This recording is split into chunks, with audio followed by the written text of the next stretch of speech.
من يهده الله فلا مضل له ومن يضلله فلا هادي له ونشهد أن لا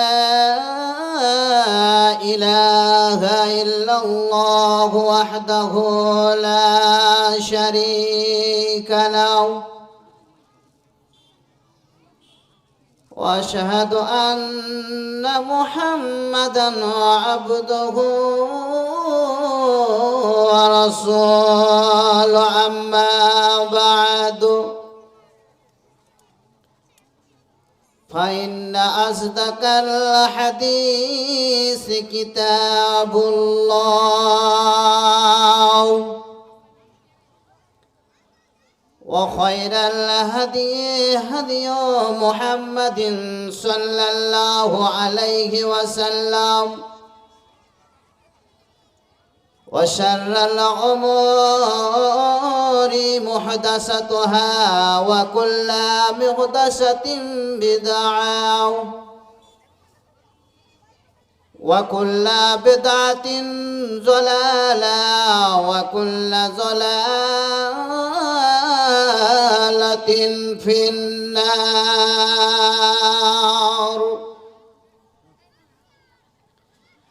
أعوذ بالله من الشيطان الرجيم.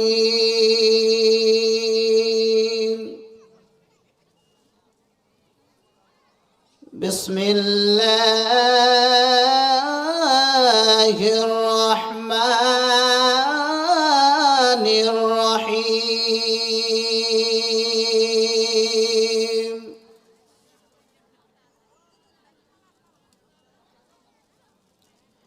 يا أيها الذين آمنوا ادخلوا في السلم كافة. القرآن. قال الله تبارك وتعالى في كلامه المجيد: إن الدين عند الله الإسلام. القرآن. قال النبي صلى الله عليه وسلم: بني الإسلام على 5: شهادة أن لا إله إلا الله وأن محمدًا عبده ورسوله وإقام الصلاة وإيتاء الزكاة والحج صوم رمضان. متفق عليه.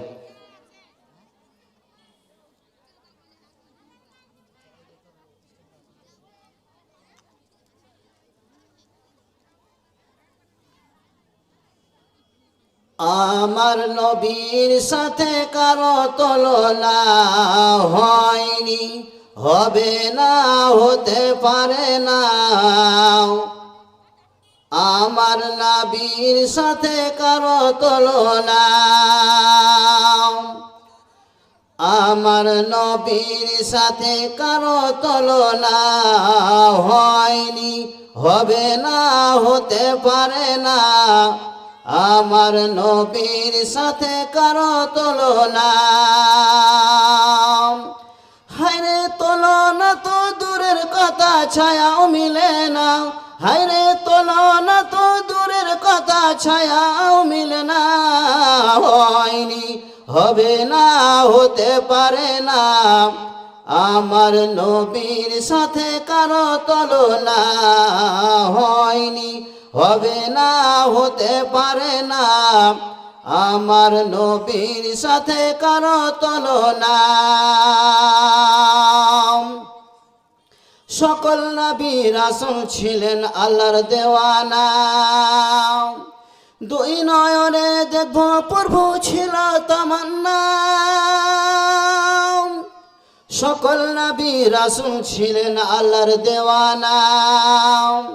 দুই নয়নে দেখব প্রভু ছিল তামান্না। আর মর নবীকে ডেকে নিলেন, আর মর নবীকে ডেকে নিলেন, দেখবেন রব্বানা। হয়নি, হবে না, হতে পারে না, আমার নবীর সাথে কারো তুলনা। হয়নি, হবে না, হতে পারে না, আমার নবীর সাথে কারো তুলনা। হায়রে তুলনা তো দূরের কথা, ছায়াও মিলে না। হায়রে তুলনা তো দূরের কথা, ছায়াও মিলে না। হয়নি, হবে না, হতে পারে না, আমার নবীর সাথে কারো তুলনা। হয়নি, হবে না, হতে পারে না, আমার নবীর সাথে কারো তুলনা। ইউসুফ নবীকে দেখে যারা আঙুল কেটেছে, তারা কি আমার নবীর রূপ দেখেছে? নবী ইউসুফকে দেখে যারা আঙুল কেটেছে, তারা কি আমার নবীর রূপ দেখেছে?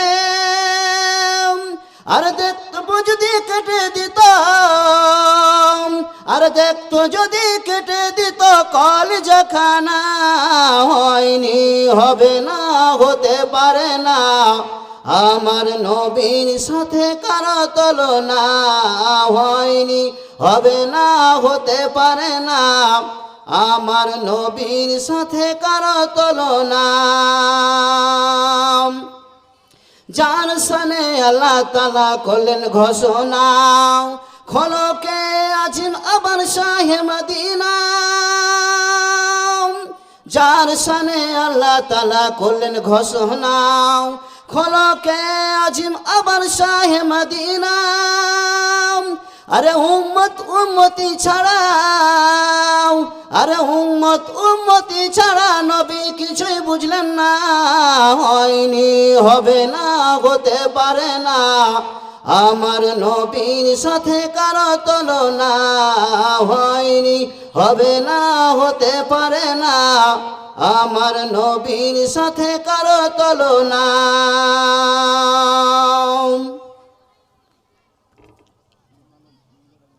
উপস্থিত মঞ্চের যোগ্যতম সভাপতি সাহেব, সামনে উপস্থিত ইসলাম দরগী, ইসলামিতাকাঙ্ক্ষী, ইসলাম শ্রবণকারী আমার ইসলাম দরদিগণ, আমার আব্বাজানেরা, আমার দাদাজানেরা, আমার সিংহের কচিকাচা ভাইরা, পর্দার আড়ালের পর্দানাশিনী অবলা সরলা মা ও বোনেরা, সর্বাকে মহান স্রষ্টার কৃতজ্ঞতা জ্ঞাপন করি, যে মহান স্রষ্টা আমাদেরকে এত ঠান্ডার মধ্যে, আমরা ঠান্ডাকে এড়িয়ে আমাদের ইমানের জোর, ইমানের স্পিরিট সঙ্গে নিয়ে আমরা এই পবিত্র মহফিলে, পবিত্র সভায়, পবিত্র জায়গায় একত্রিত হয়েছি মহান স্রষ্টার করুণায়, মহান স্রষ্টার রহমতে, মহান স্রষ্টার দয়ায়। অতএব মহামনিবের, মহান স্রষ্টার আমরা কৃতজ্ঞতা জ্ঞাপন করি। আমাদের অন্তরের অন্তরস্থল থেকে আমরা সকলে জোরে সোরে বলি, চিৎকার করে বলি আলহামদুলিল্লাহ। আর একটু জোরে বলেন আলহামদুলিল্লাহ। আল্লাহর প্রশংসা করতে কি ভয় হচ্ছে? আমরা আল্লাহর শুকরিয়া আদায় করছি যে আমাদেরকে আল্লাহ পাক রব্বুল আলামিন এত ঠান্ডার মধ্যে, এত হাওয়া, এত ঠান্ডা, এত শীত পড়ছে, সব জিনিসকে এড়িয়ে আমরা এই জায়গায় উপস্থিত হয়েছি। আল্লাহ পাক রব্বুল আলামিন আমাদেরকে উপস্থিত করিয়েছেন, তার জন্য আমরা মহান স্রষ্টার শুকরিয়া আদায় করছি। মহান স্রষ্টার যদি আমরা শুকরিয়া আদায় করি, মহান স্রষ্টা খুব খুশি হবেন।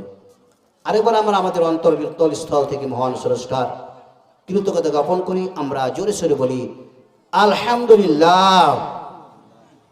তারপরে পরে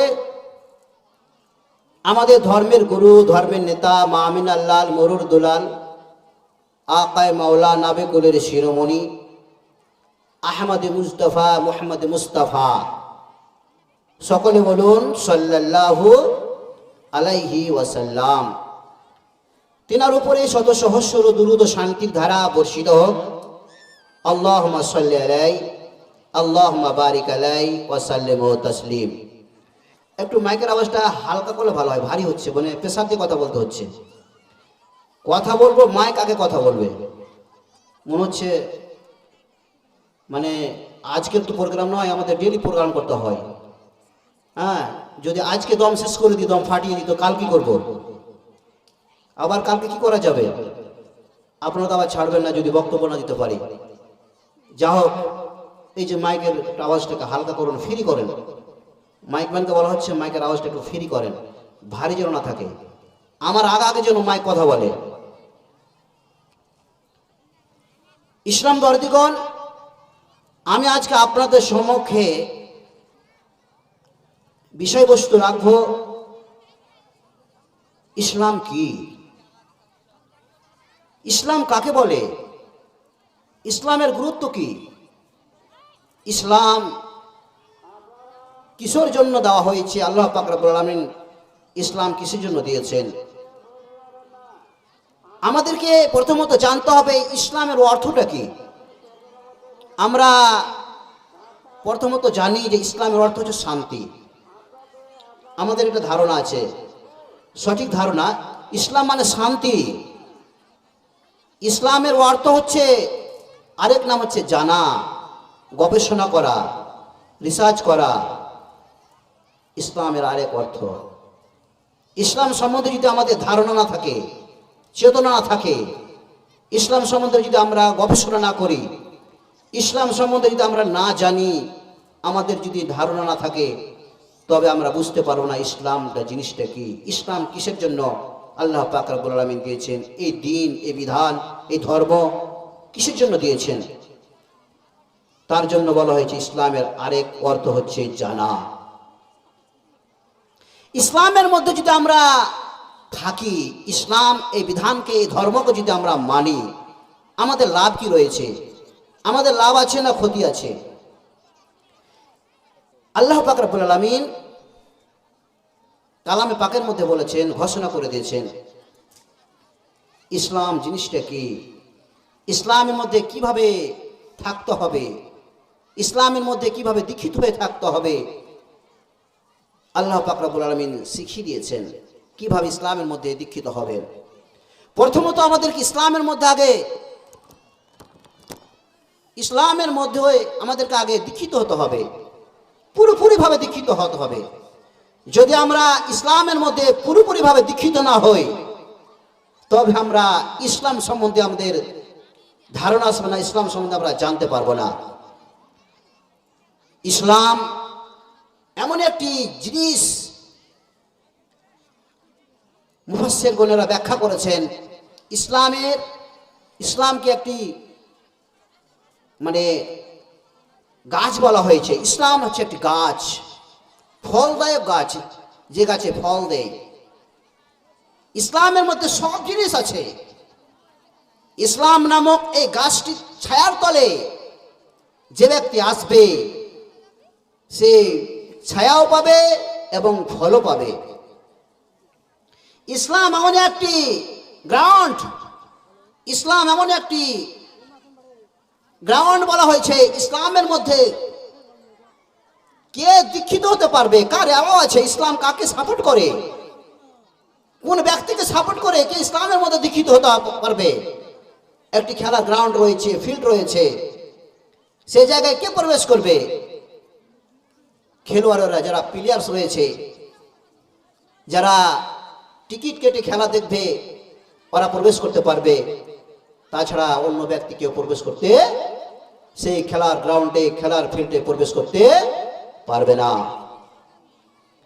ঠিক তেমনই ইসলাম এমন একটি গ্রাউন্ড, ইসলাম এমন একটি ফিল্ড, ইসলামের মধ্যে একমাত্র যারা মুসলিম, যারা ইমানদার, যারা সমস্ত জিনিসকে ত্যাগ করতে পারবে, হারাম জিনিসকে বর্জন করতে পারবে, ত্যাগ করতে পারবে, ছাড়তে পারবে, সেই সমস্ত মানুষেরা, সেই সমস্ত লোকেরা একমাত্র ইসলামের মধ্যে দীক্ষিত হতে পারবে। ইসলাম কোনো মদখোরকে, নিশাখোরকে, কোনো বেনামাজিকে, চোরকে, ডাকাতকে, ব্যভিচারীকে, যারা অবৈধ কাজ করে, অন্যায় কাজ করে, শরীয়ত বিরোধী কাজ করে, সেই সমস্ত ব্যক্তিদেরকে ইসলাম সাপোর্ট করে না। ইসলাম নামক সেই গ্রাউন্ডের মধ্যে, ফিল্ডের মধ্যে প্রবেশ করতে পারবে না। ইসলাম নামক সেই গাছের ছায়ার তলে অবস্থান করতে পারবে না। কারা পারবে? আল্লাহ পাক রব্বুল আলামিন বলছেন, শুনুন, সূরাতুল বাকারা, আল্লাহ পাক রব্বুল আলামিন বলছেন, বিসমিল্লাহির রহমানির রহিম, ইয়া আইয়ুহাল্লাযীনা আমানু উদখুলু ফিস-সিলমি কাফা। আল্লাহ পাক রব্বুল আলামিন বললেন, হে ঈমানদারগণ, যারা ঈমান এনেছ, যারা বিশ্বাস স্থাপন করেছ, যারা আমাকে এক বলে মেনেছ, ওয়াহদাহু লা শারীকা লাহু বলে মেনেছ, ইয়া আইয়ুহাল্লাযীনা আমানু উদখুলু ফিস-সিলমি কাফা, তোমরা কি করো? ইসলামের মধ্যে পুরোপুরিভাবে দীক্ষিত হয়ে যাও। কাদেরকে বললেন এখানে? ইসলামের মধ্যে দীক্ষিত হতে কাকে বললেন? কারা প্রবেশ করবে? কোন ব্যক্তিরা প্রবেশ করবে?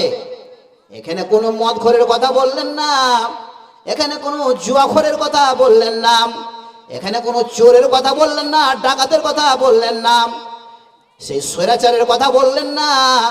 আল্লাহ পাক রব্বুল আলামিন স্বয়ং বললেন, হে ঈমানদারগণেরা, যারা বিশ্বাস স্থাপন করেছো, যারা আমাকে এক বলে মেনেছ, তোমরা কি করো? ইসলামের মধ্যে পুরোপুরিভাবে দীক্ষিত হয়ে যাও।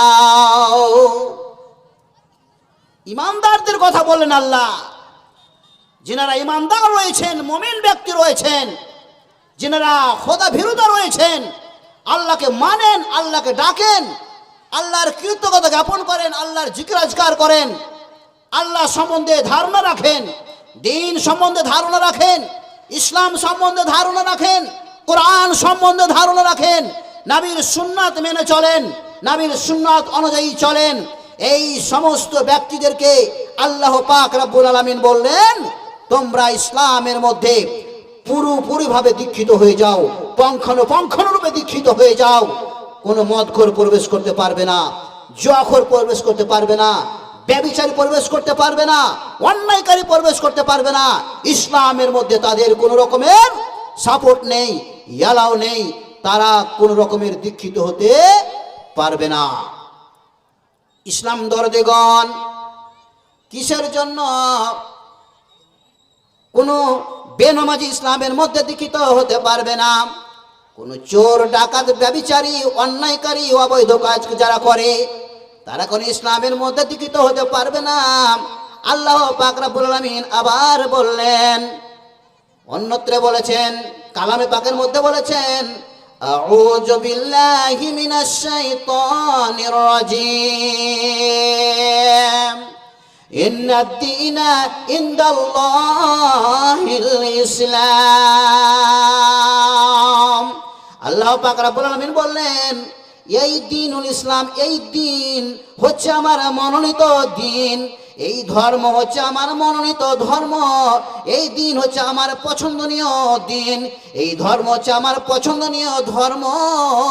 আল্লাহ পাক রব্বুল আলামিন এই দিনকে পছন্দ করেছেন, পছন্দ করে তৈরি করেছেন।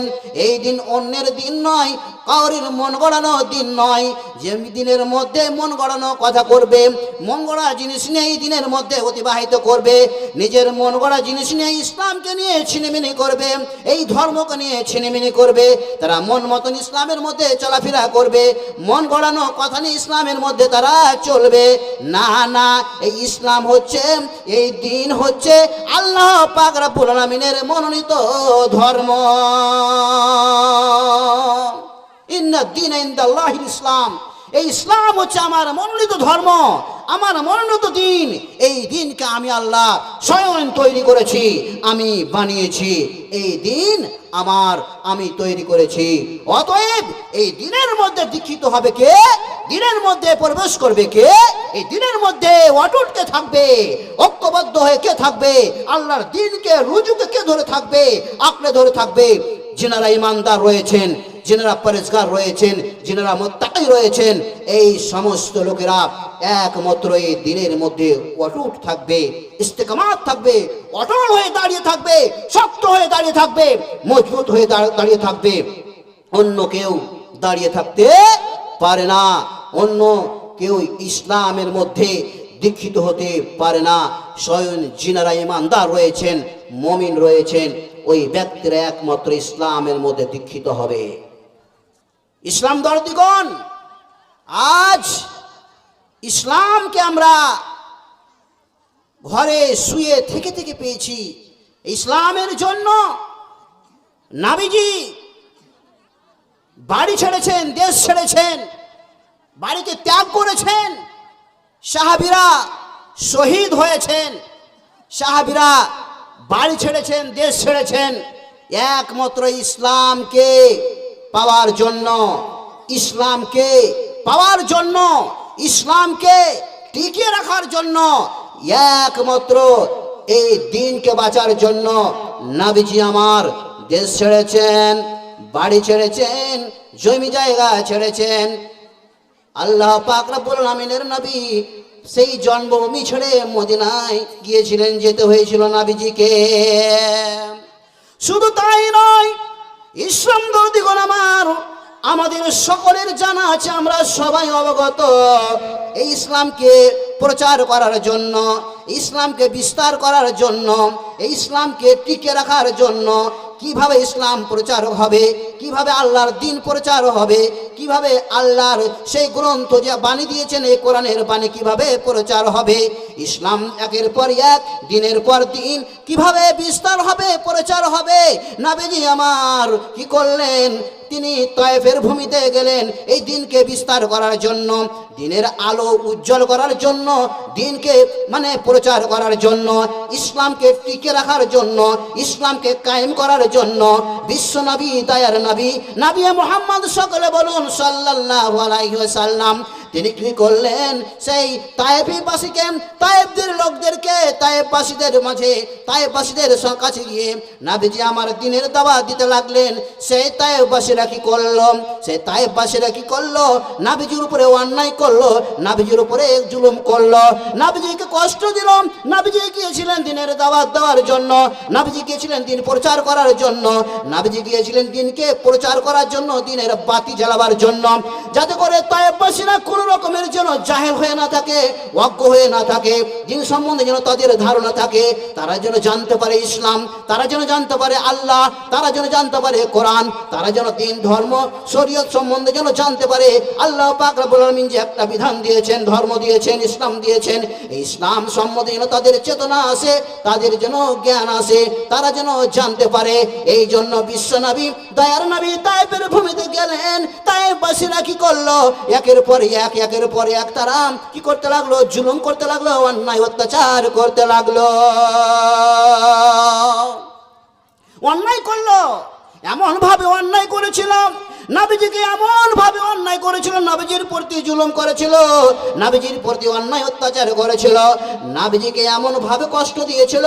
নবীজি রাস্তা দিয়ে যাচ্ছিলেন, পথ দিয়ে যাচ্ছিলেন, পথ দিয়ে হেঁটে যাচ্ছিলেন, সে তায়েফবাসীরা কি করলো, ছোট ছোট ছেলেদেরকে লেলিয়ে দিল, বলল যে একজন পাগল এসেছে, একজন পাগল এসেছে, একজন পাগল এসেছে আমাদের তায়েফের ভূমিতে, আমাদের দেশে এসেছে, এই পাগলকে আমাদের দেশ থেকে থেকে ভাগাও, আমাদের দেশ থেকে তাকে তাড়াও। ছোট ছোট ছেলেদেরকে বললো তাকে তার দিকে পাথর নিক্ষেপ করো, তাকে পাথরের আঘাত মেরে মেরে তাকে কি করো, আমাদের দেশ থেকে তাকে তাড়িয়ে দাও। শুধু তাই নয়, এমন ভাবে পাথর মেরেছিল সেই তায়েফবাসীরা, তায়েফের লোকেরা, ছোট ছোট ছেলেরা, ছোট লয় ছোট বড় সকলে মিলে কি করলো, এমন ভাবে পাথর মারলো। নবীজি রাস্তার মধ্য দিয়ে পথ দিয়ে হেঁটে যাচ্ছিলেন, চতুর্দিক দিয়ে পাথর মারতে আরম্ভ করলো। এমন ভাবে পাথর মারলো, এমন ভাবে পাথর মারলো, সারা শরীর দিকে থেকে, সারা দেহ থেকে, মাথা থেকে নিয়ে পা পর্যন্ত যেন রক্তই রক্তিত হয়ে গেল, রক্তই রক্তিত হয়ে গেল। এমন কষ্ট, এমন অত্যাচার, অন্যায় অত্যাচার করলো নবীর উপরে, এমন ভাবে আঘাত আনলো। শুধু তাই নয়, পাথর মেরে তাদের জিভ ভরে না, পাথর মেরে তাদের মন ভরে না, এমন ভাবে পাথর মারলো, পাথর তো মারলো কিন্তু গলাতে ধাক্কা দিয়ে মাটিতে নিক্ষেপ করলো। ধাক্কা মারছে যে পাগলকে সরাও, আমাদের মাঝ থেকে সরাও, পাগলকে হটাও। কিসের জন্য এসেছে আমাদের মাঝে? আমাদেরকে শেষ করে দিবে, আমাদের বাপদাদা ধর্মকে শেষ করে দিবে, আমাদেরকে নষ্ট করতে এসেছে, আমাদেরকে আমাদেরকে নষ্ট করে দিবে। এই তায়েফ থেকে ভাগাও তাকে, পাথর মেরে মেরে তাকে গলায় ধাক্কা দিয়ে তায়েফ থেকে বের করেছে। কিসের জন্য? সেই তায়েফ থেকে বের হতে হয়েছে, পাথরের আঘাত খেতে হয়েছে নবীকে। কিসের জন্য? এই দ্বীনকে বাঁচাবার জন্য, ইসলামকে বাঁচাবার জন্য, ইসলামকে টিকে রাখার জন্য। কিভাবে ইসলাম প্রচার হবে, কিভাবে দ্বীন কায়েম হবে। ইসলাম দরদিগুন আমার, আমরা বাড়িতে বসে থেকে থেকে ইসলাম পেয়েছি, আমরা লেপের তলে আমরা শুয়ে থেকে থেকে ইসলাম পেয়েছি। আমাদেরকে কষ্ট করতে হয় না, আমাদেরকে কষ্ট করতে হচ্ছে না। মুয়াজ্জিন সাহেব আজান দিচ্ছেন, কত সুন্দর করে মধুর সুর আজান দিচ্ছে, আল্লাহু আকবার, আল্লাহু আকবার। আজান হয়ে গেল ফজরের, আসসালাতু খায়রুম মিনান নাওম।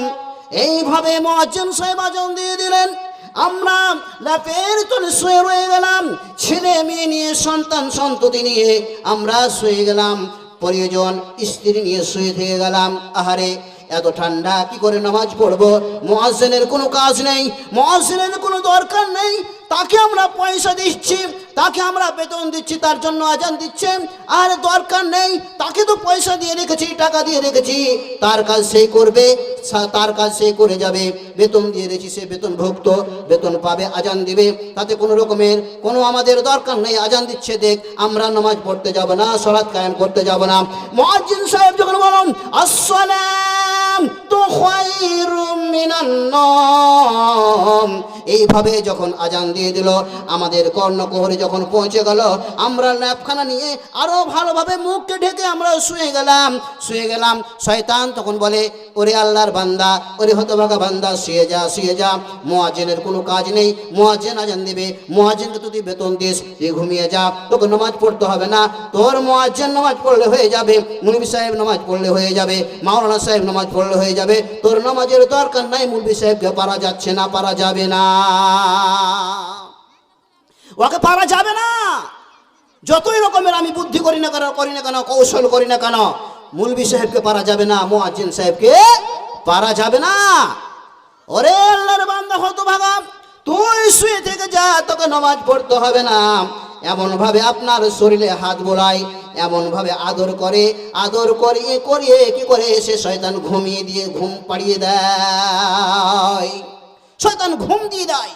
ঘুমিয়ে যা পাগল, এখনো ঘুমা, আরামের ঘুম। বিছানা ছেড়ে যাবি ঠান্ডাতে, কষ্ট করবি, উজু করবি, পানিতে, ঠান্ডা পানিতে উজু করবি, কষ্ট করবি না, কষ্ট করতে হবে না। সকালে উঠে মুখে ব্রাশ করে, দাঁতন করে, মুখ হাত ধুয়ে, পায়খানা পেশাব করে কাজে চলে যাবি, কোনো রকমের তোর অসুবিধা নেই। তুই আমার বন্ধু, তুই হচ্ছে আমার দোষ, শুয়ে থেকে যা। কি করলো হতভাগা মুসলিম, হতভাগা মুসলমান? শুয়ে থেকে গেল। ইসলাম দরদিগুন আমার, শুয়ে থেকে গেল। এমন ঘুম ভাঙলো, এমন ঘুমের ঘরে ঘুমিয়ে রইল যে সকাল হয়ে গেল, সে কিন্তু জানতে পারলো না। এমন ঘুম পাড়লো যে শয়তান তার মুখে পেশাব করে তার মুখে মুতে দিয়ে কি করলো, চলে গেল, ভেঙে গেল। শয়তান কি করলো? ঘুম পাড়ছি, ঘুমের ঘরে এমন ঘুম পাড়ছি, সব দৃশ্য শেষ, জ্ঞান নাই, বিবেক নাই, বুদ্ধি নাই, শেষ।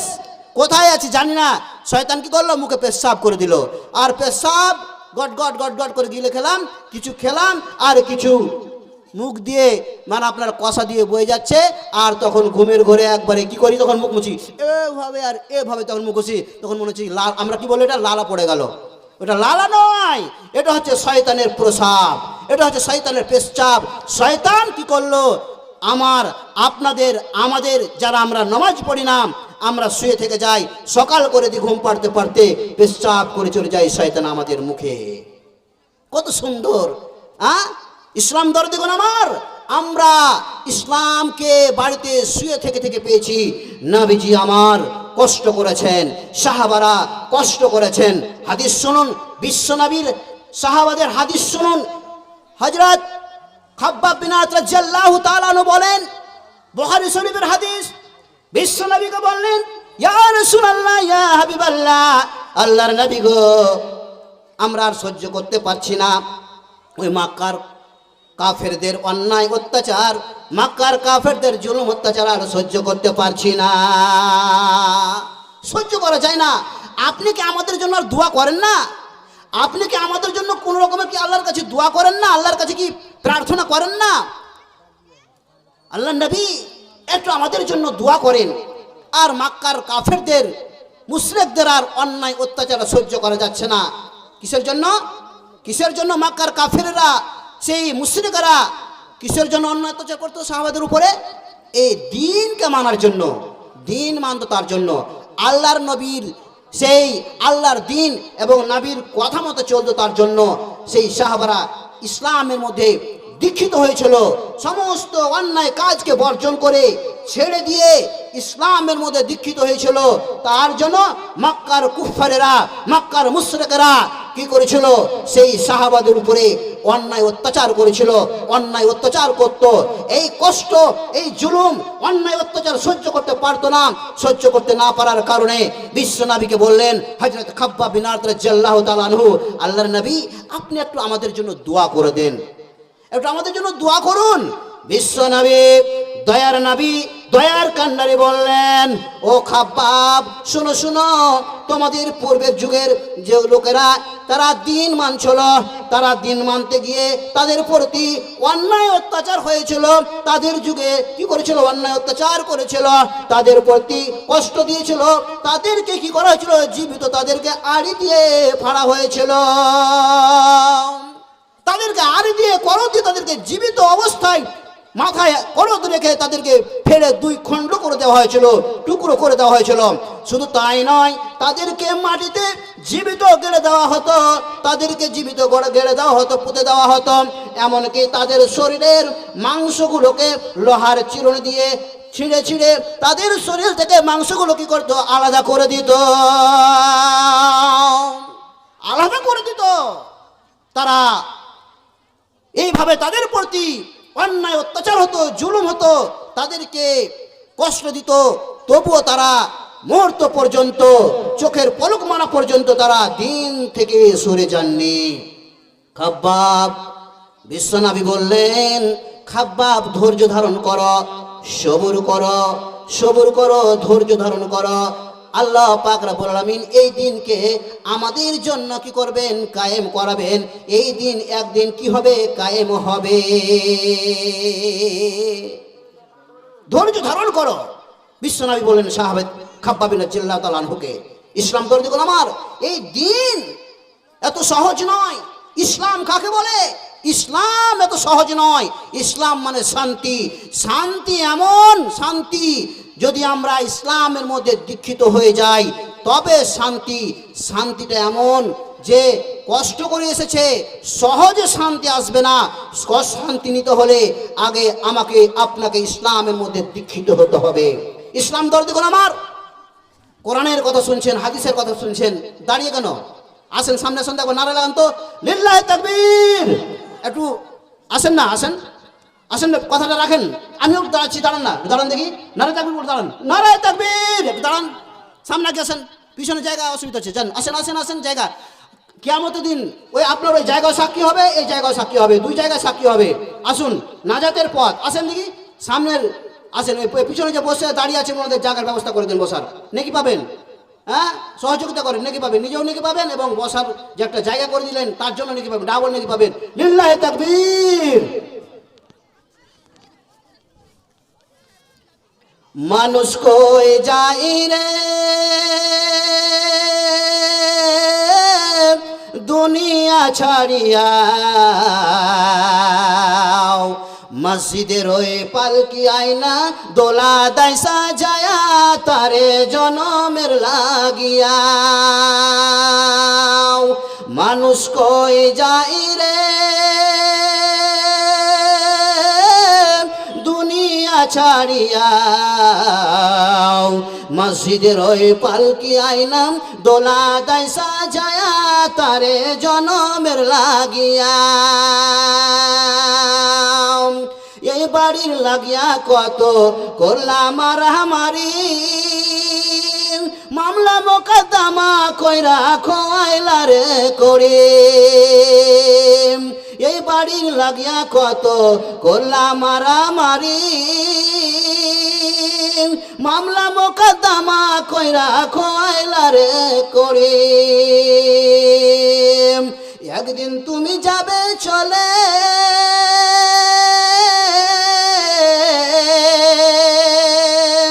একদিন তুমি যাবে চলে সব কিছু ছাড়িয়া,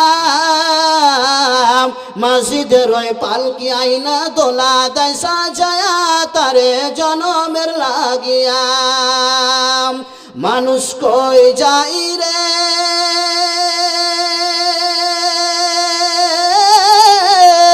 দুনিয়া ছাড়িয়া, মসজিদের ওই পালকি আইনা দোলা দাই সাজায়া তারে জনমের লাগিয়া। ছেলে মেয়ে নববধূর প্রেমেতে মহজিয়া,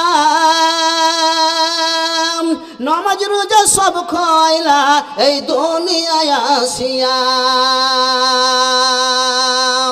ছেলে মেয়ে নববধূর প্রেমেতে মজিয়া,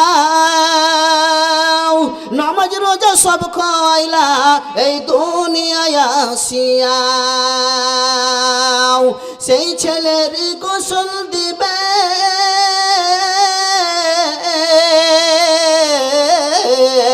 সেই ছেলেরই গোসল দিবে,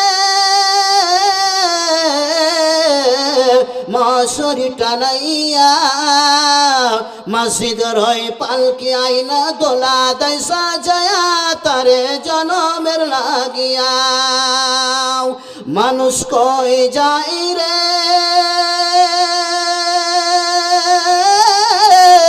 দুনিয়া ছাড়িয়া, মসজিদের ওই পালকি আইনা দোলা দাই সাজায়া তারে জনমের লাগিয়া।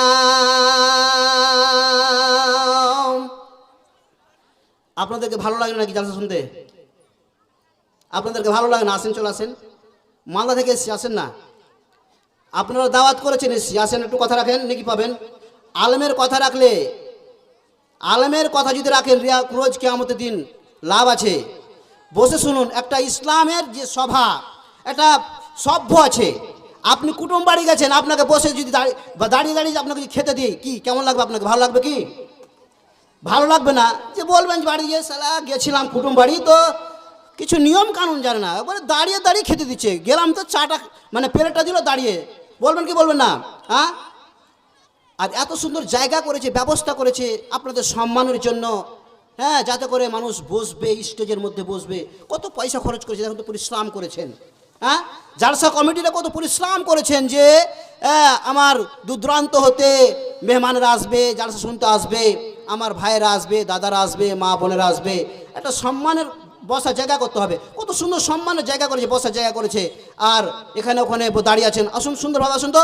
লিল্লাহি তাকবীর, জোরে বলেন লিল্লাহি তাকবীর। আরে গরম লাগবে, গরম লাগবে, ঠান্ডার দিন। তাকবীর দিবেন, আল্লাহর নাম নেবেন, শয়তান ভাগবে, শয়তান ভাগবে। যে এদের কাছে টিকা যাবে না, এদের কাছে থাকা যাবে না। এরা ইমানের এমন জোশ, ইমানের এমন স্পিরিট নিয়ে তারা বসে আছে, তাদের মাঝে আর থাকা যাবে না, চল তাদেরকে পারা যাবে না। ইসলাম দর্দিগণ, তাহলে মুমিনের 8টি গুণ শুনুন। মুমিনের মধ্যে যদি 8টি গুণ থাকে, একজন মুমিন ব্যক্তির মধ্যে যদি 8টি গুণ থাকে, ওই মুমিনের এই গুণের জন্য, সিফাতের জন্য আল্লাহ পাক রব্বুল আলামিন নিজেই প্রশংসা করেছেন, তারিফ করেছেন।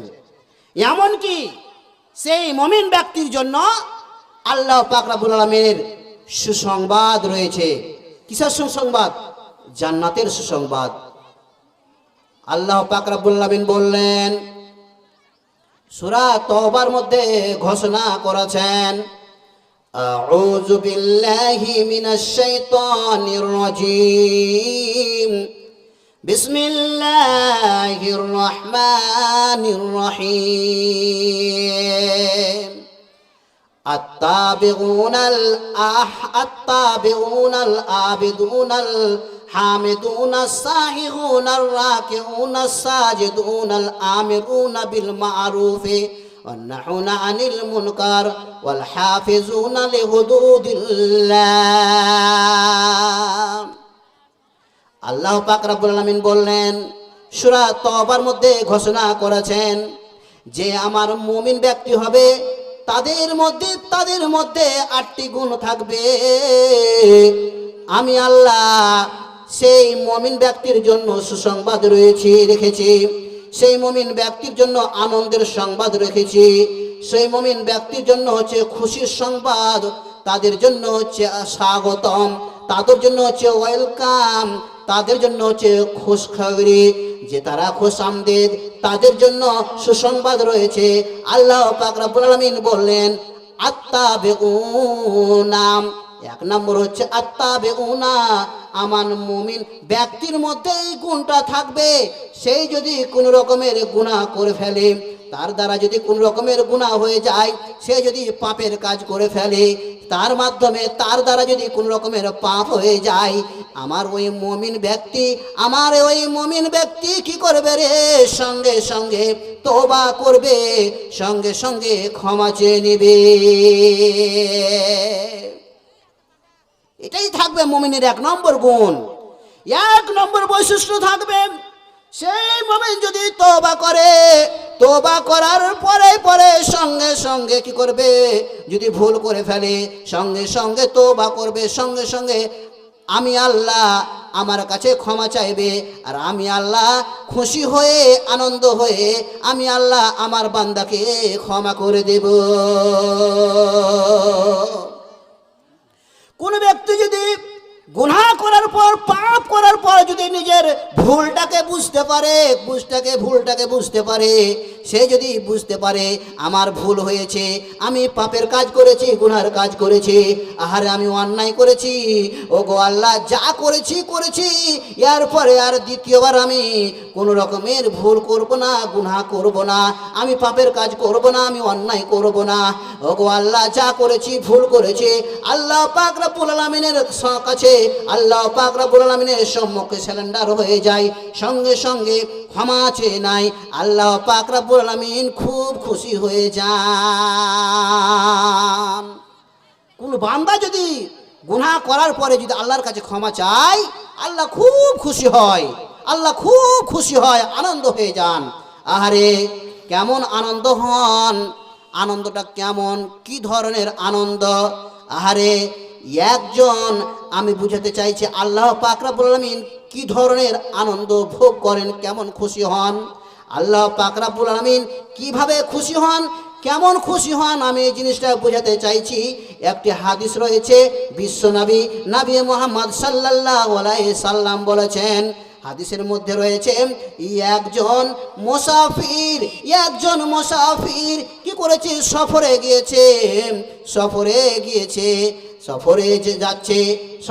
যাচ্ছে, যেতে যেতে এমন জায়গায় পৌঁছেছে, সেই জায়গাটা হচ্ছে চাটিয়াল ময়দান, সেই জায়গা হচ্ছে ফাঁকা জায়গা, মরুভূমি জায়গা, সেই জায়গায় কোনো রকমের পানি নেই, খাবার কোনো ব্যবস্থা নেই, কোনো শোয়ার ব্যবস্থা নেই। ওই জায়গায় কোনো রকমের আরামের ব্যবস্থা নেই। সে মুসাফির ব্যক্তি সফরে বেরিয়েছেন, ফাঁকা ময়দান দিয়ে ফাঁকা মাঠ দিয়ে চলে যাচ্ছেন, পথ অতিক্রম করে চলে যাচ্ছেন ফাঁকা ময়দান দিয়ে ফাঁকা মাঠ দিয়ে, মরুভূমির পার করে চলে যাচ্ছে, মরুভূমি পাড়ি দিয়ে চলে যাচ্ছে। এমন অবস্থা হয়েছে সেই যেন মরার মতো হয়ে গিয়েছে, আর যেন থাকতে পারছে না, আর যেন চলতে পারছে না, আর যেন চলাফেরা, আর যেন শক্তি হচ্ছে না।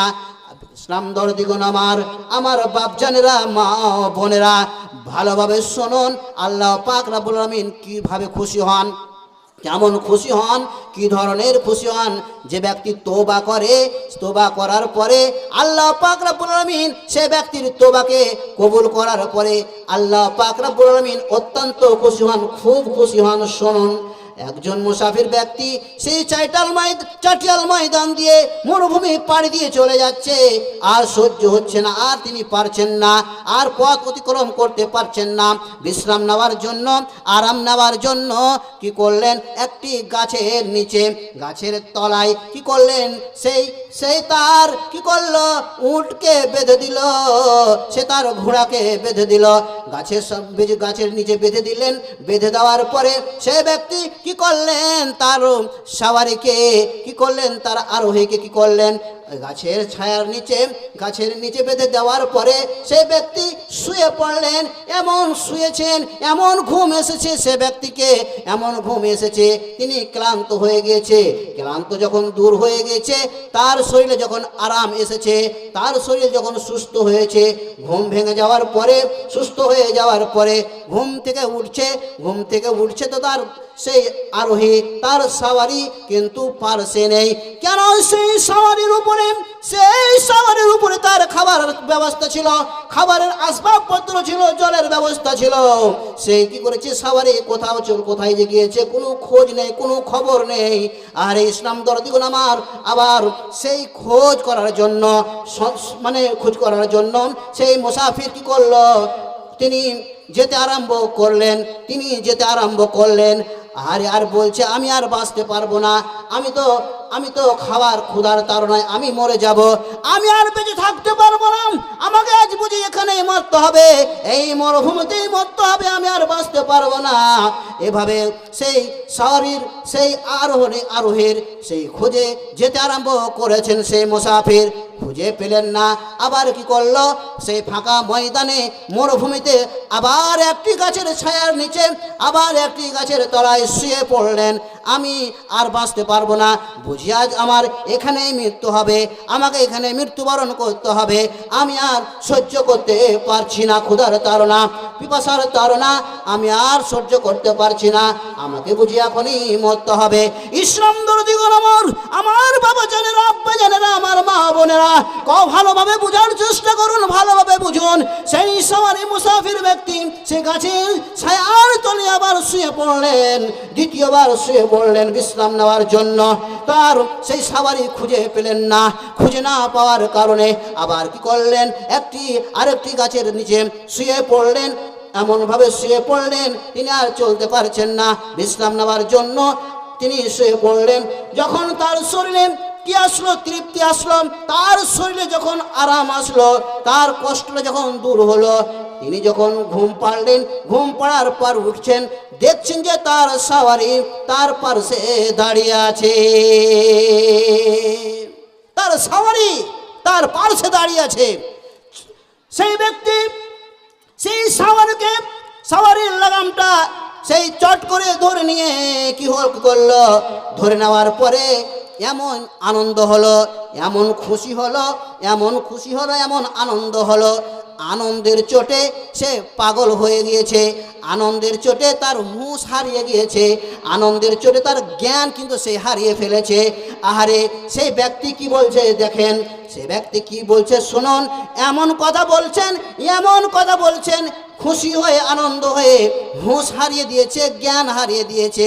জ্ঞান হারিয়ে দেওয়ার ফলে, হুঁশ হারিয়ে দেওয়ার ফলে তার মুখ থেকে বের হয়েছে, ওগো আল্লাহ, তুমি হচ্ছ আমার গোলাম,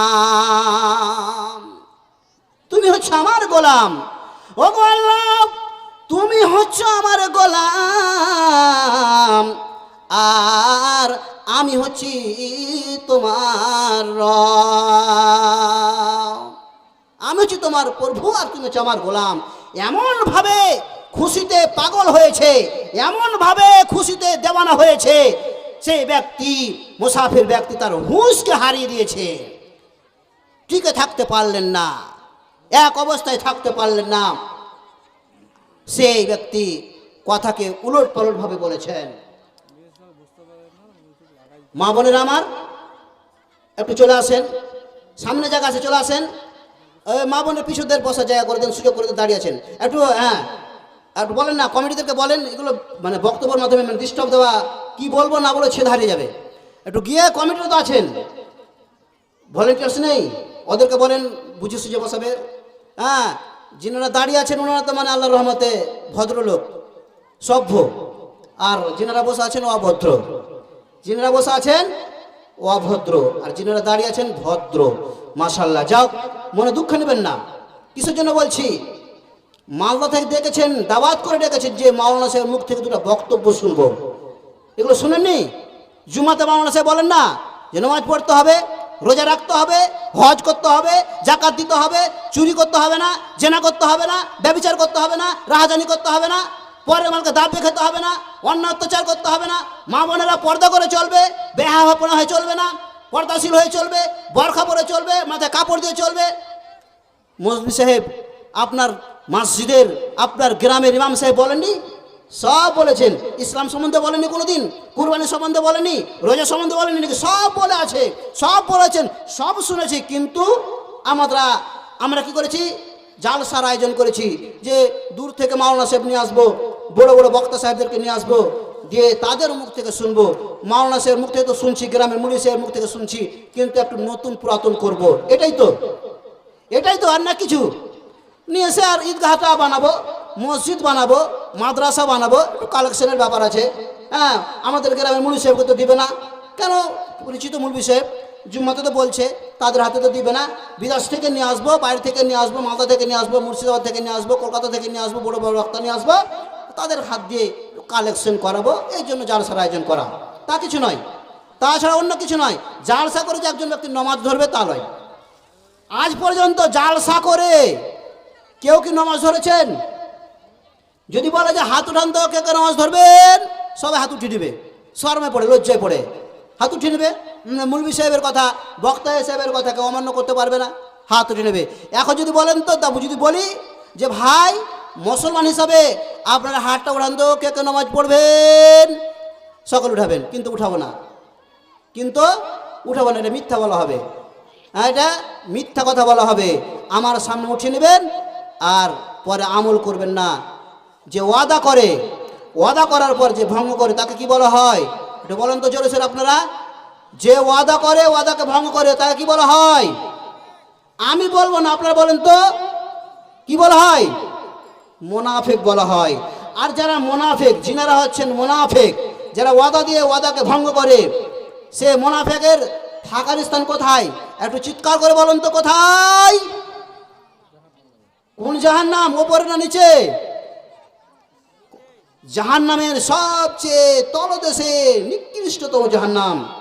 ইন্নাল মুনাফিকিনা ফি দারকিল আসফালি মিনান নার। নিশ্চয় মুনাফিকদের জন্য সেই জান্নাত রয়েছে, সেই জান্নাতের তলদেশে নিকৃষ্টতম জাহান্নাম। সেই জাহান্নামে নিক্ষেপ করা হবে যারা মুনাফিক। আমি কাজ করতে দেব না, আপনাদেরকে মুনাফিকে হতে দেব না, আপনাদেরকে জাহান্নামে যেতে দেব না। আমি বলতে চাচ্ছি, ইসলাম কাকে বলে, ইসলাম কি, এর উপরে আমার বিষয়বস্তু। ইসলাম এমন একটি গাছ, তার ছায়ার তলে আসলে মানুষ আরাম পাবে। একটি যদি মাঠে গাছ লাগা থাকে, আর মানুষ যদি কাজ করতে যায়, জমি চাষ করতে যায়, প্রচণ্ড রোদ, সূর্যের তাপ, মানুষ ক্লান্ত হয় না? হয় না? ক্লান্ত হয়। ক্লান্ত হয়ে যাওয়ার পর সে ব্যক্তি একটু বিশ্রাম নেওয়ার জন্য, আরাম নেওয়ার জন্য কি করে? গাছের ছায়ার তলে বসে, একটু একটু আরাম নেব, একটু জলপান করব, একটু খাবার খেয়ে জলপান করব, আরাম করব, ছায়াতে বসে তারপরে কোথায় যাব? কাজে যাব। একটা গাছে যদি আপনি আরাম পান, আল্লাহর দেওয়ার নিয়ামত একটা গাছের ছায়ার তলে যদি আপনি বিশ্রাম পান, আরাম পান, হ্যাঁ, ইসলাম হচ্ছে এমনই একটি গাছ, তার মধ্যে ফল রয়েছে এবং আরামও রয়েছে। কেউ যদি ইসলামের মধ্যে পুরোপুরিভাবে দীক্ষিত হয়ে যায়, কেউ যদি ইসলামের মধ্যে পঙ্খানো রূপে দীক্ষিত হয়ে যায়, সেই ব্যক্তির আল্লাহ পাক রব্বুল আলামিন সমস্ত গুনাহকে মাফ করে দেন, মোচন করে দেন, মাফ করে দেন। প্রমাণ বিশ্বনবীর হাদিস। আমর বিন আস রাদিয়াল্লাহু তাআলা আনহু বললেন, তিনি বলছেন যে আমার হৃদয়ে, আমার অন্তরে ইসলামের প্রদীপ জ্বলে উঠল। আল্লাহ পাক রব্বুল আলামিন আমার হৃদয়ে ইসলামের ফুল ফুটালেন, প্রদীপ জ্বালালেন। আমার হৃদয়ে ইসলামের বুঝ আসলো, ইসলামের জ্ঞান আসলো, আমি ইসলাম সম্বন্ধে জানতে পারলাম, ইসলাম সম্বন্ধে আমার ধারণা আসলো। আমি কি করলাম? আমর বিন আস রাদিয়াল্লাহু তাআলা আনহু কি করলেন? বিশ্বনবীর দরবারে গেলেন, বিশ্বনবীর খিদমতে গেলেন। বিশ্বনবীর খিদমতে যাওয়ার পরে বললেন, ইয়া রাসূলুল্লাহ, ইয়া হাবিবাল্লাহ, আল্লাহর নবী গো, আপনি আপনার ডান হাতটি আমার দিকে বাড়ান। বিশ্বনবী নবী মুহাম্মদ সাল্লাল্লাহু আলাইহি সাল্লাম তিনি কি করলেন? আমর বিন আস রাদিয়াল্লাহু তাআলা আনহুর দিকে ডান হাতটি বাড়ালেন। আল্লাহর নবী যখন হাতটি বাড়ালেন, আমর বিন আস রাদিয়াল্লাহু তাআলা আনহু কি করলেন? হাতকে টেনে নিলেন। বিশ্বনবী বললেন, আমর, ব্যাপারটা কেমন হলো? কথাটা কেমন হলো? কাজটা কেমন হলো? কি তুমি করলে? ইসলাম দরদিগণ আমার, আমরা যদি কাউরের কাছে যদি কোনো জিনিস চাই, আর চাইতে গিয়ে যদি কেউ যদি আমার কাছে কোনো জিনিস চাই, আর চাওয়ার পরে আমি যদি দিতে যাই, আর আপনি যদি হাতটা বাড়ান নেওয়ার জন্য, আর আমি যদি হাতটা টেনে নিই, তবে আপনার মনে কি হবে? আপনার মনে কি গাইবে? আপনি কি বলবেন? আমাকে ভালো কথা বলবেন না, আমার উপরে রাখবেন?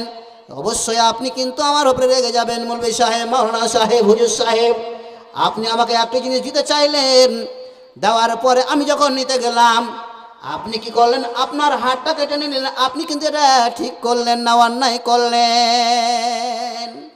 আমার সঙ্গে কিন্তু ব্যবহারটা ভালো করলেন না, এই কাজটা কিন্তু আপনার ঠিক হলো না। বিশ্বনবী কি বলছেন শুনুন, আমরা রেগে যাব, আমরা রাগতে পারি, আমাদের রাগার ব্যাপার কোনো নেই, আমরা হুট করে রেগে যাব। বিশ্বনবী কি বললেন? আমরা ব্যাপারটাকে, এটা কেমন কথা হলো? কি ধরনের কথা হলো? কি করলে তুমি? আমি হাতটা বাড়ালাম, তুমি আমাকে হাত বাড়াতে বললে, তুমি হাত বাড়ালে, আমিও হাত বাড়ালাম, আর কি করলে? তুমি হাত টেনে নিলে। আমর বিন আস রাদিয়াল্লাহু তাআলা আনহু বললেন, ইয়া রাসূলুল্লাহ, ইয়া হাবিবাল্লাহ, আল্লাহর নবী গো, আমি আপনার সঙ্গে আমার কথা রয়েছে, কিছু শর্ত রয়েছে, কিছু শর্ত রয়েছে। শর্তের উপরে আমি কি করব? আপনার সঙ্গে ওয়াদা করব, আপনার সঙ্গে বায়াত করব। যদি আপনার সঙ্গে যে আমি যে ওয়াদা করব, যে ওয়াদা রাখবো, কিন্তু আগে শর্ত রয়েছে। বিশ্বনবী বললেন, আমরা বলো শর্ত কি রয়েছে? তোমার কি এমন কথা আছে বলো। ইয়া রাসূলুল্লাহ, ইয়া হাবিবাল্লাহ, আল্লাহর নবী গো, আমার শর্ত হচ্ছে এই, আমি এই শর্তের উপরে আমি বায়াত করতে চাই, আমি ইসলাম কবুল করতে চাই, আমি ঈমান আনতে চাই। আল্লাহর নবী গো, আমি যে ইসলাম কবুল করব, আমার পূর্বের, আমি যে ইসলাম নিয়ে আসার পূর্বে যে আমি অন্যায় অত্যাচার করেছি, আমি যে পাপের কাজ করেছি, এই সমস্ত পাপের কাজ করার ফলে আমার যে গুনাহ হয়েছে, আমি যে পাপ করেছি, আমার এই পাপগুলো মাফ হবে কিনা, মোচন হবে কিনা, আল্লাহ পাক রব্বুল আলামিন আমার এই গুনাহকে মাফ করবেন কিনা বলেন। কে বললেন? আমর বললেন। আমর বিন আস রাদিয়াল্লাহু তাআলা বললেন, আল্লাহর নবী গো, আমার গুনাহ খাতা কি মাফ হবে? আমি যে এত গুনাহ করেছি, পাপ করেছি, আমার গুনাহ কি মাফ হবে? বিশ্বনবী বললেন, তুমি কি জানো না? তোমার কি জানা নেই? কেউ যদি ইসলাম কবুল করে, তবে তার সমস্ত গুনাহ আল্লাহ মাফ করে দেন পূর্বের। কেউ যদি হিজরত করে, হিজরত করার ফলে ইসলামকে বাঁচার জন্য, দিনকে বাঁচার জন্য, কেউ যদি ইসলামকে বাঁচার জন্য, দিনকে বাঁচার জন্য, দিনের স্বার্থে, কোরআনের স্বার্থে, ইসলামের স্বার্থে, নবীর দিনের ইসলাম সুন্নতের স্বার্থে কেউ যদি হিজরত করে, দেশ ত্যাগ করে, তো আর কিন্তু সমস্ত গুনাহ আল্লাহ পূর্বের মাফ করে দেন। শুধু তাই নয়, আমরা শুনলাম কেউ যদি হজ করে, হজ করার ফলে আল্লাহ পাক রব্বুল আলামিন সে ব্যক্তির সমস্ত গুনাহকে মাফ করে দেন। পূর্বের সমস্ত গুনাহকে আল্লাহ মাফ করে দেন। ইসলাম দরদি গুণ আমার, ইসলাম একই বলে। ইসলামের গুরুত্ব এটাই, কোন ব্যক্তি যদি ইসলাম কবুল করে, ইসলামের মধ্যে দীক্ষিত হয়, আল্লাহ সমস্ত গুনাহ তাকে মাফ করে দেন। ইসলাম দরদি গুণ আমার বাপ জানেরা, আব্বা জানেরা, আমি বলতে চাইছি, আমার বলার উদ্দেশ্য, ইসলামের মধ্যে আমাদেরকে পুরোপুরিভাবে দীক্ষিত হতে হবে। ইসলামের মধ্যে যদি পুরোপুরিভাবে দীক্ষিত হয়ে যায়, তাহলে আমাদের সমস্ত আল্লাহ পাক রব্বুল আলামিন গুনাহ তাকে মাফ করে দিবেন। আর এটা হচ্ছে মুমিনের দ্বিতীয় গুণ, যে আল্লাহর ইবাদত করবে। তারা ইসলামের মধ্যে পুরোপুরিভাবে দীক্ষিত হয়ে যাবে, আল্লাহর ইবাদত করবে, আরাধনা করবে, উপাসনা করবে। এটি হচ্ছে মুমিনের দ্বিতীয় গুণ। ইসলাম দরদি গুণ আমার, আমি বলতে চাইছি যে আপনারা ইসলামের মধ্যে, ইসলামের যে বিধান রয়েছে, আমরা কি করব? সম্পূর্ণভাবে আদায় করব। আল্লাহর যে হদ রয়েছে, বিধান রয়েছে, সমস্ত বিধানকে, হুকুমকে আমরা পুঙ্খানুপুঙ্খরূপে আদায় করব। আল্লাহ পাক রব্বুল আমিন যেন আমাদেরকে আদায় করার এবং ইসলামের মধ্যে দীক্ষিত হয়ে থাকার, টিকে থাকার, ইসলামকে মেনে চলার যেন তৌফিক দেন। ইসলামকে যেন আল্লাহর এই মনোনীত ধর্ম হিসেবে যেন আমরা মেনে নিতে পারি, আল্লাহ পাক রব্বুল আমিন যেন আমাদেরকে তৌফিক দেন। একবার জোরে সোরে বলুন আমিন, আল্লাহুম্মা আমিন। ইসলাম দরদি গুণ আমার সময় হচ্ছে 9:30 পর্যন্ত, 9:30 পর্যন্ত আমার সময়। তো জালসাটা হচ্ছে, আমার বিষয়বস্তু হচ্ছে 2 রকমের। একটা ইসলাম, যা বললাম ইসলাম সম্বন্ধে যতটুকু পারলাম বললাম। আরেকটা বিষয়বস্তু হচ্ছে কি, ঈদগাহকে সামনে রেখে কিছু আলোচনা। কেন আজকে এই জালসাটা হচ্ছে ঈদগাহ উপলক্ষে, নাকি ঈদগাহ উপলক্ষে। অতএব কিছু ঈদগাহের জন্য মানে কালেকশন করতে হবে, আদায় করতে হবে। এই জন্য আমাকে বলা হয়েছে যে মাওলানা সাহেব বক্তব্য রাখার পরে মানে কিছু কালেকশন করতে হবে, আদায় করতে হবে। আমাদের ঈদগাহটা আমরা মানে ঈদগাহ নিচ্ছেন না, ঈদগাহ করবেন? আচ্ছা, ভালো মেরামত করা হবে, বা ঈদগাহের কিছু কাজ আছে, এই কাজের জন্য এই জালসার আয়োজন করা হয়েছে। আপনাকে কালেকশন হিসাবে বক্তা রেখেছি, আপনাকে কিছু কালেকশন করতে হবে। যা হোক, কালেকশন করব ইনশাল্লাহ। আমি যতক্ষণ থাকবো আপনারা থাকবেন তো? একটু জোরে জোরে বলুন তো, থাকবেন ইনশাল্লাহ? একটু হাতুর হাতে দেখি ইনশাল্লাহ, দেখি কার ইমানের জোশ আছে। ইমানের জোশ, নারায়ে তাকবীর। ও জোরে বলুন, আল্লাহ বলুন, নারায়ে তাকবীর। রবে ইসলাম, রবে ইসলাম। যা হোক, আমাদের ইমানের জোশ আছে, এই দিনাজপুরের লোকের ইমানের জোশ আছে। কিছু বলছেন নাকি? আচ্ছা, ঠান্ডা আসছে, মা বোনেরা নাবান। ইস, এত কষ্ট, বুঝতে পারবেন না ইমানের জোশ আছে, এটা বুঝতে পারবেন না ইমানের জোশ আছে। সমস্ত জিনিসকে একজন মুসলিম ইমানের জোশ থাকতে হলে, রাখলে তার কিছু বাধা সেই মনে করবে না। তার মধ্যে ইসলামের জোশ এসেছে, ইসলামের একটা আলো প্রদীপ জ্বলে উঠেছে। কার মতো? আমর বিন আসের মতো। যা হোক, আমি আমার সেই বক্তব্যের দিকে এগিয়ে যাচ্ছি কালেকশনের ব্যাপারে। আল্লাহ পাক রব্বুল আলামিন বলছেন, শুনুন, লান তানালুল বিররা হাত্তা তুনফিকু মিম্মা তুহিব্বুন। আল্লাহ পাক রব্বুল আলামিন বলছেন, মা বোনেরা শুনুন ভালোভাবে, এদিক ওদিক কেন তাকাচ্ছেন গো? হ্যাঁ, মোবাইল কেন টিপাটিপি? আর ওই জায়গাগুলো ফাঁকা কেন হয়েছে? বসেন, ফাঁকা জায়গাগুলো পূরণ করে। কি আবার গরম লাগছে নাকি? গরমের কথা তো বলিনি, ইঞ্জেকশন তো করিনি, অপারেশন তো করিনি, শুধু মানে মানে অ্যাডমিশন করে গেলাম যে কীভাবে মানে হসপিটালে প্রবেশ করবেন। অপারেশন তো করিনি, এত গরম, ভিটামিন তো দিইনি, এত গরম। যা হোক, আল্লাহ বলছেন লান তানালুল বিররা হাত্তা তুনফিকু মিম্মা তুহিব্বুন। আল্লাহ বললেন যে কুসুকালে তোমরা সফলতা অর্জন করতে পারবে না, কখনো তোমরা হারগিজ করলেও তোমরা সফলতা অর্জন করতে পারবে না, কামিয়াবি অর্জন করতে পারবে না। হাত্তা তুনফিকু মিম্মা তুহিব্বুন, যতক্ষণ পর্যন্ত তোমাদের প্রিয় বস্তু থেকে ব্যয় না করবে, খরচ না করবে। তোমাদের প্রিয় বস্তু থেকে, তোমাদের যে প্রিয় বস্তু রয়েছে, ধন সম্পত্তি রয়েছে, তা থেকে তোমরা যতক্ষণ পর্যন্ত আল্লাহ রাস্তায় ব্যয় না করবে, খরচ না করবে, ততক্ষণ পর্যন্ত তোমরা কৌশকালে, কখনো নয় হারগিজ করলেও তোমরা সফলতা অর্জন করতে পারবে না।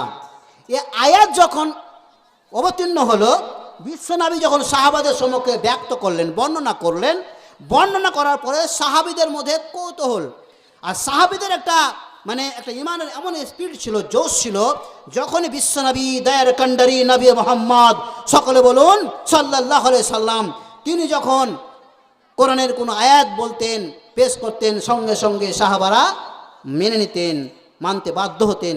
তাদের ইমানের জোশ ছিল, ইমানের স্পিরিট ছিল।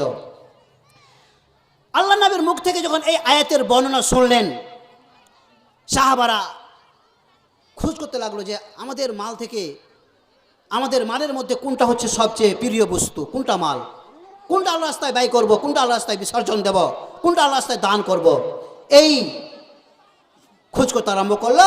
আর নবীর কাছে গিয়ে তারা আবেদন করতে লাগলো যে আল্লাহর নবী গো, আমরা আল্লাহ রাস্তায় আমাদের সেই প্রিয় বস্তু, আমাদের প্রিয় সম্পদের মধ্য থেকে যেটি উৎকৃষ্ট, যেটা সবচেয়ে ভালো, সবচেয়ে পছন্দনীয়, আমি সেই জিনিসটি করলাম, আল্লাহ রাস্তায় উৎসর্গ করে দিলাম, দান করে দিলাম।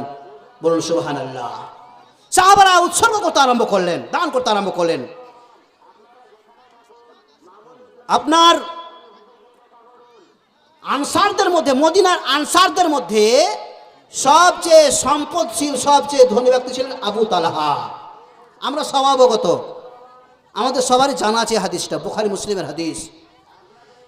আবু তালহা রাদিয়াল্লাহু তাআলা আনহু যখন এ হাদিসের বর্ণনা শুনলেন, শোনার পর বিশ্বনবীর কাছে এসে, খিদমতে এসে বললেন, ইয়া রাসূলুল্লাহ, ইয়া হাবিবাল্লাহ, আল্লাহর নবী গো, আমার যে একটি বাগান রয়েছে, আমার যে সম্পদ রয়েছে, সম্পত্তি রয়েছে, তার মধ্যে প্রিয় বস্তু, সবচেয়ে প্রিয় আমার সম্পত্তি হচ্ছে সেই মসজিদে নববীর বিপরীতে যে বাগানটা রয়েছে আমার, সেই বাগানটা হচ্ছে সবচেয়ে অতি উত্তম, সবচেয়ে উৎকৃষ্ট। এই বাগানের ফসল সবচেয়ে বেশি হয়, উর্বর, বেশি ফসল উৎপন্ন হয়, বেশি লাভবান হই, আমি উপকৃত হই। এই বাগানটা আমি আল্লাহর রাস্তায় বিসর্জন করব, আল্লাহর রাস্তায় আমি দান করে দেব। আপনার যেটা ইচ্ছা, যেভাবে আপনি খরচ করতে পারেন এই দিনের জন্য, ইসলামের জন্য, ইসলামের স্বার্থে, ইসলামের খার্তে, দায়ের নবী গো, আমি উৎসর্গ করে দিলাম। বিশ্বনবী বললেন, আবু তালহা, আমার একটি কথা, আমি দেখতে পাচ্ছি এই বাগানটা হচ্ছে সবচেয়ে মূল্যবান বাগান, সবচেয়ে উৎকৃষ্ট বাগান, সবচেয়ে এই বাগানে ফসল বেশি উৎপন্ন হয়। আমার মনের কথা বা আমি বলতে চাইছি, এই বাগানটা যদি তোমার আত্মীয় স্বজনদের মধ্যে, যদি নিজ আত্মীয় স্বজনদের মধ্যে যদি বিতরণ করতে পারো, বিতরণ করে তো খুব ভালো হয়। বিশ্বনবীর কথাটা আবু তালহা মেনে নিলেন। মেনে নেওয়ার পরে আবু তালহা এই কথার, বিশ্বনবীর কথার উপরে কি করলেন, নিজের আত্মীয় স্বজন, ভাই ভাতিজাদের মধ্যে, ভাইদের মধ্যে বিতরণ করে দিলেন। একবার জোরে সরে বলুন সুবহানাল্লাহ। তিনি বিসর্জন করে দিলেন, আল্লাহর রাস্তায় দান করে দিলেন। তিনি নবীর কথাকে অমান্য করেননি, সঙ্গে সঙ্গে ইসলামের স্বার্থে, ইসলামের জন্য তিনার সেই বাগানকে, মূল্যবান বাগানকে আল্লাহর রাস্তায় বিসর্জন দিয়ে দিয়েছেন, নিজের আত্মীয় স্বজনদের মধ্যে বিতরণ করে দিয়েছেন। ইসলাম দরদিগণ আমার, আমি বলতে চাই, আমি বলতে চাই, আজকে এই পবিত্র মাহফিলে, পবিত্র সভায় আবু তালহার মতো কোন আমার ইসলাম দরদি ভাই আছেন, আব্বাজান আছেন, মা বোনেরা আছেন, দিন দরদি আছেন, ইসলাম দরদি আছেন, ইসলামকে ভালোবাসেন, কোরআনকে ভালোবাসেন, নবীকে ভালোবাসেন, হাদিস ভালোবাসেন, কবরস্থানকে ভালোবাসেন, মসজিদকে ভালোবাসেন, ঈদগাহকে ভালোবাসেন। আবু তালহার মতো আমি 10 জন ভাইয়ের কাছে, 10 জন বাবাজিদের কাছে, 10 জন আব্বাজানের কাছে আমি 5000 করে আমি দেখতে চাই কোন আমার আব্বাজান আছেন 1 নম্বরে 5000 টাকা দেবেন। আবু তালহার মতো তিনি যে তিনার অতি উত্তম সে বাগানটাকে, সবচেয়ে মূল্যবান বাগানটাকে আল্লাহ রাস্তায় দান করে দিয়েছেন, আমরাও আমাদের মূল্যবান সে সম্পদ থেকে আমি দেখতে চাই আমার কোন আব্বা আছেন, আমার কোন মা আছেন, আমার কোন মায়ের লাল আছেন, কোন আমার ইসলাম দরদি আছেন 1 নম্বরে 5000 টাকা দেবেন।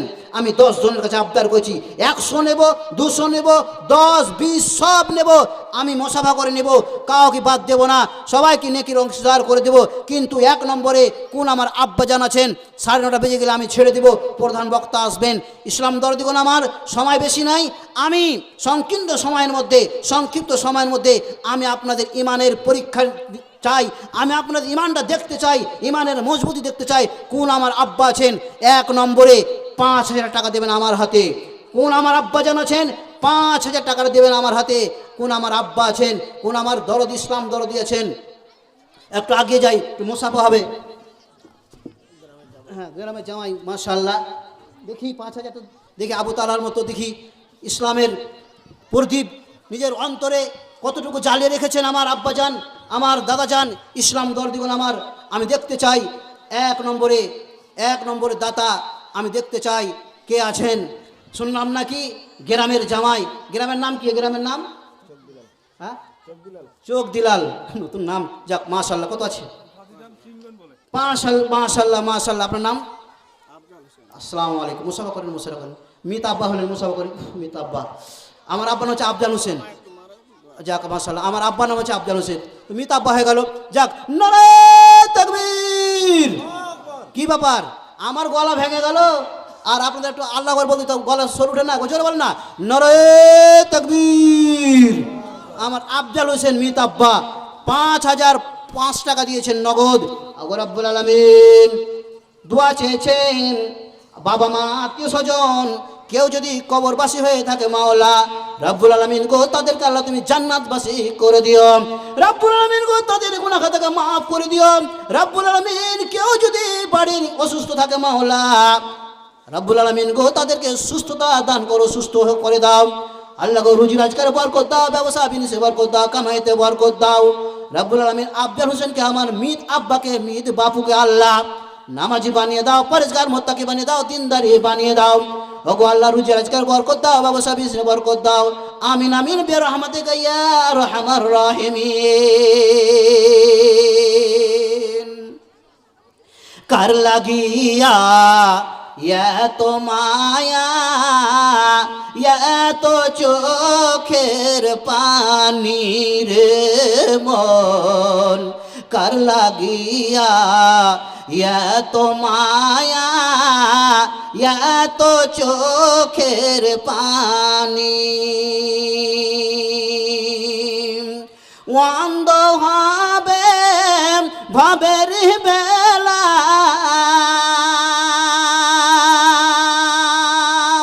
কেউ বা দেবে আখেরি গোসল, কেউ বানিবে আতর খানি। কার লাগিয়া এত মায়া, এত চোখের পানি রে মন, কার লাগিয়া এত মায়া, এত চোখের পানি, এত আশা বাসা তোমার, নির্বিশেষে হইবে চুরমার।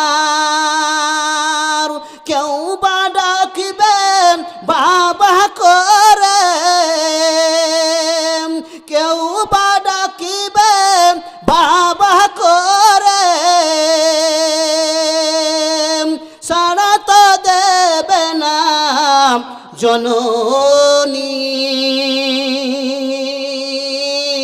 কার লাগিয়া এত মায়া এত চোখের পানি রে মন কার লাগিয়া এত মায়া এত চোখের পানি। সব ছেড়ে দিতে হবে, সব ছেড়ে চলে যাব, বাড়ি ঘর সব আত্মীয় স্বজন জমি জায়গা সব ছেড়ে আমাদেরকে চলে যেতে হবে। আবু তালহার মতো আমি 10 জনের কাছে আবদার করেছি 5,000 টাকা করে। আমার 1 নম্বরে আমার মিত বাবু 5,000 টাকা 1 নম্বরে দান করেছেন। দ্বিতীয় নম্বরে কোন আমার আব্বা আছেন, কোন আমার ভাই আছেন, কোন আমার মা বোন আছেন পর্দার আড়াল থেকে বলতে পারেন, বলে দেন, নাম লিখাতে পারেন, বাকি তো লিখাতে পারেন, নগদও দিতে পারেন, কোনো ব্যাপার নয়। দ্বিতীয় নম্বরে কোন আমার আব্বা আছেন, কোন আমার মা আছেন, 5,000 টাকা দেবেন। দ্বিতীয় নম্বরে বেজ্জত করবেন না। মালদা থেকে এসে বহু আশা নিয়ে যে কালেকশন করব, কালেকশনের বক্তা রেখেছেন আমাকে। আমি আজকে দেখি কিছু কালেকশন করে দিতে পারছি কিনা। অতএব ইসলাম দরদিগণ আমার, আমি দ্বিতীয় নম্বরে আমার মিত আব্বার সঙ্গী কেউ হতে পারছে কিনা, দেখি কেউ জান্নাত সাথে যেতে পারছে কিনা, হাত ধরে জান্নাতবাসী হতে পারছে কিনা, আমি দ্বিতীয় নম্বরে দেখতে চাই। কোন আমার আব্বা আছেন, কোন আমার আব্বা আছেন? 2 নম্বরে 5,000 টাকা দিবেন। কে আছেন উঠেন দেখি, 5,000 টাকা, 5,000 টাকা। 2 নম্বরে কে আছেন ইসলাম দরদিগণ আমার? কোন আমার আব্বা আছেন? 5,000 টাকা দেবেন। আর দেন আপনারা 500, 1000, 200 করে দেন, আমার হাতে দেন, একটু দোয়া করে দেব। আপনাদের পিতা মারা গিয়েছে, মা মারা গিয়েছে, আত্মীয় স্বজন মারা গিয়েছে, ছেলে মারা গিয়েছে, মা বোন মারা গিয়েছে, তারা কবরে কি অবস্থায় আছে, কি হালাতে আছে, কি অবস্থায় আছে কবরে, তারা একটু দোয়া করে দিব আপনাদের মার জন্য, বাবার জন্য, পিতার জন্য। একটু আসেন, দয়া করে আসেন, একটু দোয়া করে দেব। বিশ্বনবীর হাদিস, বিশ্বনবী বলেছেন, ইল্লা জিল্লাল মুমিনিনা ইয়াউমাল কিয়ামাতে সাদাকা। কিয়ামতের দিন কোনো ছায়া হবে না। কিয়ামতের দিন সূর্য মাথার উপরে নেমে আসবে। কিয়ামতের দিন সূর্য মাথার উপরে নেমে আসবে। সূর্যের তাপে, সূর্যের রৌদ্রে, সূর্যের সে তাপে মানুষ তারাহি করবে, ছুটাছুটি করবে। আহারে যেমন যার আমল হবে। মাশাআল্লাহ, আমার একজন আব্বাজান 500 টাকা দিয়েছেন, নারে তাকবীর। একজন আমার আব্বা, আমার একজন আব্বা 500 টাকা দিয়েছেন। মাওলা গো, ইসলাম দরদিগণ আমার দিয়েছেন 500 টাকা দান। নানুনের উপরে আল্লাহ নেকি যেন পান। আমিন আমিন খোদা, আমিন আমিন। মোদের দোয়া কবুল করো রব্বুল আলামিন। যে উদ্দেশ্যে দান করলো বান্দা তোমার নিয়ত পূরণ করো খোদা, তুমি যে তার। আমি পাপী ইমাম হোসেন দোয়া করবো কত, আল্লাহ তুমি নেকি দাও তোমার মন মতো। আমিন আমিন বিরহমাতিকা ইয়া আরহামার রাহিমিন। আসেন আসেন আব্বা জানেন, আসেন। 2 নম্বরে 5,000 টাকা দাদা কে আছেন দেখি, আসেন দেখি কি ব্যাপার। আমি তো শুনেছি যে দিনাজপুরের মানুষ খুব ভালো হয়, কি ব্যাপার? নেই নাকি পয়সা টয়সা খরচ হয়ে গেছে নাকি? আমি তো বেশি চাইছি না, আপনাদের সম্পদ থেকে, ধন সম্পদ থেকে কিছু হালকা সামান্য আল্লাহ রাস্তায় দান করার জন্য চাইছি। আল্লাহ রাস্তায় এখনই মরে যাবেন, সব থেকে যাবে, ছেলে মেয়ে সন্তান সন্ততিরা ঝগড়া করবে, তারা ঝামেলা করবে আপনার সেই টাকা থেকে নেওয়ার জন্য, জমি জায়গা নেওয়ার জন্য তারা ঝগড়া করবে। তারা আপনার জন্য 5 টাকাও দান করবে না, আপনার জন্য 5 টাকাও দান করবেন না, করবে না। মরার আগে আগে আমল তৈরি করে যেতে হবে, সঞ্চয় করে যেতে হবে। ইসলাম দরদিগণ আমার কে আছেন? আমার ইসলাম দরদিগণ 2 নম্বরে 5,000 টাকা দাদা কে আছেন? নিয়ে আসুন, 100, 200 নিয়ে আসুন, 500 নিয়ে আসুন, একটু দোয়া করে দিব। আমার একজন 500 টাকা দিয়েছেন, একজন ইসলাম দরদিগণ আমার দিয়েছেন আমার মা বোনের তরফ থেকে। আর উঠান আপনারা, চাদর নিয়ে যান, নিয়ে যান। মাশাআল্লাহ, আমার একজন আমার দাদু 500 টাকা দিয়েছে দান অনুপাতে আল্লাহ নেকি দিয়ে দেন। আমিন আমিন বিরহমাতিকা ইয়া আরহামার রাহিমিন। ওগো আল্লাহ, আমি আরো দোয়া করি আমার দাদার জন্য। রব্বুল আলামিন যদি বাড়ি থেকে অসুস্থ থাকে মাওলা, রুজি রোজগারে বরকত দাও, ব্যবসা বিজনেসে বরকত দাও, কামাইতে বরকত দাও রব্বুল আলামিন। বাড়িতে যদি আল্লাহর কোন রকমের কেউ যদি অভাব অনটনে থাকে মাওলা, বাড়ির অভাব অনটনকে আল্লাহ তুমি দূর করে দাও। আল্লাহ গো, কেউ যদি আত্মীয় স্বজন, বাবা মা, পিতা মাতা, ছেলে মেয়ে, সন্তান সন্ততি যদি কবরবাসী হয়ে থাকে মাওলা, রব্বুল আলামিন তার কবরকে তুমি প্রশস্ত করে দাও, চওড়াই করে দাও রব্বুল আলামিন। কবরে জান্নাতের বিছানা বিছিয়ে দাও, জান্নাতের পোশাক পরিয়ে দাও রব্বুল আলামিন। রোজ কিয়ামতের দিন আল্লাহ জান্নাতে বসি করে দিয়ে মাওলা, জাহান্নামের আগুন থেকে পরিত্রাণ দিয়ে মাওলা। আমিন আমিন বিরহমাতিকা ইয়া আরহামার রাহিমিন। আসেন, দেরি করেন না, প্রধান বক্তা চলে আসেন, দেখি। আরে হযরত জায়েদ বিন হারিস রাদিয়াল্লাহু তাআলা আনহু তিনি কি করেছেন, এই নবীর এই হাদিস এই কোরআনের আয়াতের সেই বর্ণনা শুনে হযরত জায়েদ বিন হারিস রাদিয়াল্লাহু তাআলা আনহু তিনি নিজের একটা